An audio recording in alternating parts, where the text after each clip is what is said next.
আজ কুমারঘাট রেল স্টেশনে পৌঁছে মুখ্যমন্ত্রী প্রফেসর ডক্টর মানিক সাহা সরাসরি দারচুই এলাকায় যান। সেখানে ডার্লং সম্প্রদায়ের বিশিষ্ট ব্যক্তিরা তাকে অভ্যর্থনা জানান।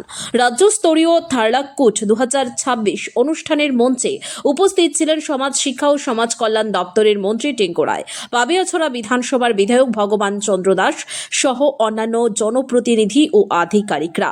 অনুষ্ঠানে বক্তব্য রাখতে গিয়ে মুখ্যমন্ত্রী বলেন, 2022 সালে সংবিধানের তফসিলি উপজাতি আদেশ সংশোধনী আইন কার্যকর হওয়ার ফলে ডার্লং জনগোষ্ঠীর দীর্ঘদিনের পরিচয়, সংকট ও বঞ্চনার অবসান হয়েছে। তার কথায় এই স্বীকৃতি শুধু আইনি নয়, বরং আত্মপরিচয়, সাংস্কৃতিক গৌরব এবং ঐতিহাসিক মর্যাদার স্বীকৃতি।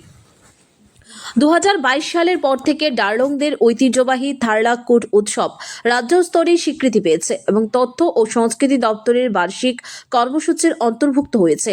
জনজাতি উন্নয়নে সরকারের অগ্রাধিকার তুলে ধরে মুখ্যমন্ত্রী জানান, 2024-25 অর্থবর্ষে রাজ্যের উন্নয়ন ব্যয়ের প্রায় 40% জনজাতি এলাকার উন্নয়নে ব্যয় করা হয়েছে। তিনি বলেন, জনজাতি সমাজ রাজ্যের সংস্কৃতি ও পরিচয়ের ভিত্তি। 2026 সাল যেন ঐক্য, শান্তি আর অন্তর্ভুক্তিমূলক উন্নয়নের নতুন দিশা নিয়ে আসে, এই আশাবাদ ব্যক্ত করেন মুখ্যমন্ত্রী। তো মুখ্যমন্ত্রী আসলে কোথাও যাবে না, এটা তো ঠিক না। এটা সব জায়গায় যাওয়া উচিত। আমাদের তো সব আমরা সবাই ইউনাইটেড এবং সবার কাছে যাওয়া উচিত। মাত্র আমার কাছে যা রিপোর্ট আছে, মাত্র ডার্লং কমিউনিটির মাত্র সংখ্যা হচ্ছে 11,000-এর মতো, বা তার থেকে বেশি হবে। তো আজকে এখানে ওনাদের যে থার্লাকুট 2026-এর যে ফেস্টিভ্যাল, এটা হারভেস্টিংয়ের ফেস্টিভ্যাল। এটা মোরাললেস অনেক জায়গার সাথে মিল আছে, নামটা আলাদা। তো ওনারা বললেন যে কোনো মুখ্যমন্ত্রী প্রথমবার এখানে এসছেন। আপনারা দেখেছেন অনেক জায়গায় এই কথাটা কিন্তু প্রায় আমার শুনতে হয়। অনেক জায়গায় বলে যে কোনো মুখ্যমন্ত্রী এই পাড়াতে আসেনি, কোনো মুখ্যমন্ত্রী প্রথম এলো।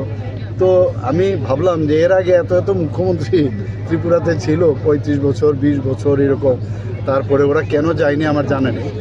অর্থাৎ ভারতীয় জনতা পার্টির যে আমাদের যিনি গার্জিয়ান, যেভাবে মাননীয় প্রধানমন্ত্রীজি আমাদের পার্টির যে গাইডলাইন যেভাবে বলে যে প্রতিটি মানুষ লাস্ট মাইল অবধি মানুষের কাছে যেতে হবে। তো এখানে আসার পরে আমাদের মনে হলো যেন ওনাদের খুব কাছে আমি এসেছি। যত দূরে আমরা থাকবো তত বেশি কিন্তু দূরে থাকবো। তো এর মধ্যে আসতে তো কোনো অসুবিধা নেই।